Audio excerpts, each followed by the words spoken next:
Bonjour, aujourd'hui nous accueillons le 8.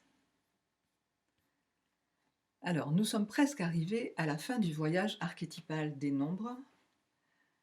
Vous l'avez sûrement remarqué, l'essence des nombres semble au fur et à mesure que l'on avance se spécifier, s'intensifier, s'approfondir et s'ouvrir.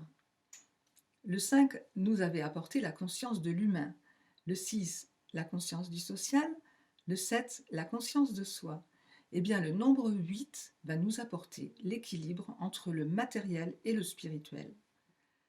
Avec le 8, on approche de la perfection. Il a beaucoup de potentiel. Il est original, intuitif, lucide, sensible au subtil. Il sait prendre de la hauteur tout en ayant le sens du concret. Le 8 correspond à l'élément terre. Il est père, il est yin. Bon, disons-le tout de suite, c'est un faux yin parce que même s'il arbore des formes très féminines tout en rondeur, qui lui apportent une belle capacité d'écoute, il détient aussi en lui une énergie fabuleuse. Le 8, c'est le signe de l'infini, mais debout, entre terre et ciel. Son graphisme ressemble aussi à un zéro spiré. Or, le zéro, vous vous en rappelez sans doute, contient toutes les potentialités. Pour le 8, la boucle du haut, c'est l'esprit, et la boucle du bas, c'est le corps. Ainsi équilibré à la fois dans son corps et dans son esprit, le 8 trouve sa place juste dans l'ordre universel. Et pour moi, le dessin du 8 n'est pas du tout statique. Il figure plutôt un courant vibratoire continu qui descend vers le bas puis remonte vers le haut et qui capte au passage toutes les énergies telluriques et cosmiques, un peu à l'image de notre respiration qui, rappelons-le, nous connecte au subtil. Alors le 8 est à la fois ancré à la terre et ouvert à la spiritualité. Il met ainsi en pratique ce que Pythagore nous a légué, à savoir que la matière est la voie VOIE pour l'esprit. Dans sa version harmonieuse, le 8, c'est un battant. Il réussit tout ce qu'il entreprend. C'est ainsi qu'il récolte le pouvoir, la justice et l'argent. Il enrichit donc la famille des nombres de la notion de matérialisme.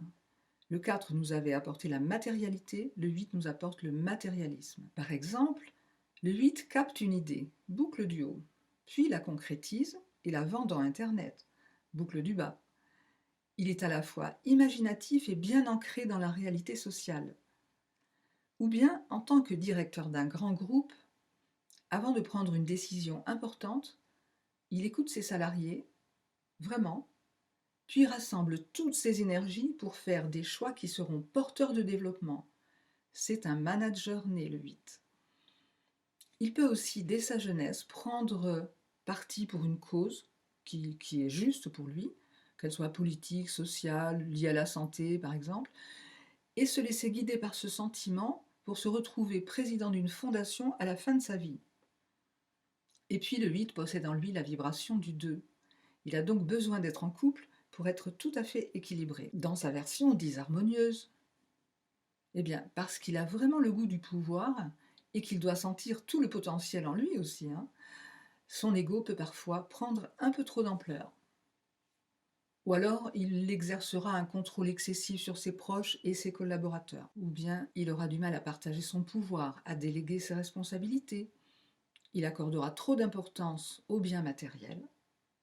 Bref, le plus souvent, il aura du mal à lâcher prise. Maintenant, quelles sont les professions dans lesquelles il va s'épanouir?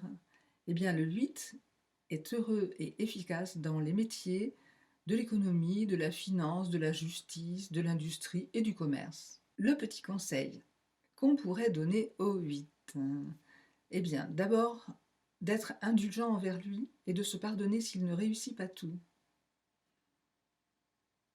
Peut-être de déposer de temps en temps son armure pour laisser apparaître sa délicatesse intérieure.